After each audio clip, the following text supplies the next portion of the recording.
Question number 2, how small businesses can leverage digital marketing? Because I get it that you may not have an incredible ad budget. You may not be like Nike and be able to spend 2 million per day on an ad, or campaign, which I get, I'm with you.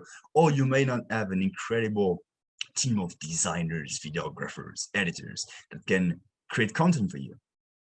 You may be a one-man show, one-woman show.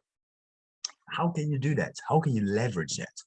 So first, what I would advise you to do is to start creating content and documenting how your business works. Because let's say, for example, let's start with an attorney. Let's say an attorney, like, do you believe that you're going to trust that person more than the person if he or she posts a lot of on social media, explain how the job works, a few tips, a few pitfalls to avoid, a few things that you should or you should not do? That person is posting that content online. And you get another guy that is not doing that. Which one would you rather trust and do business with?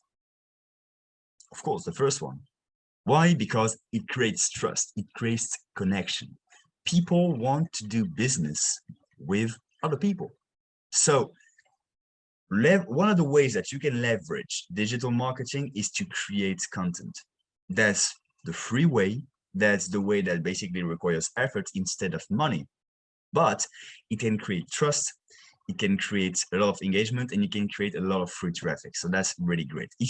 Plus, if you know what you're doing, you can get extreme results. Sometimes, and oftentimes, better results than with paid advertising if you know what you're doing with organic content. Organic, which means that it's not paid. Now, with paid traffic, you can go and still do ads, which I would recommend for every business, every person that's out there to run ads.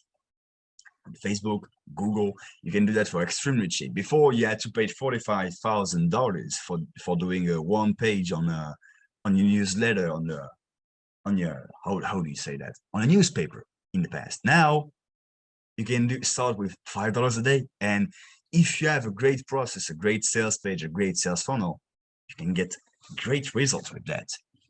So I would advise you to start little, but starting with little is always better than not doing it. Now, next question.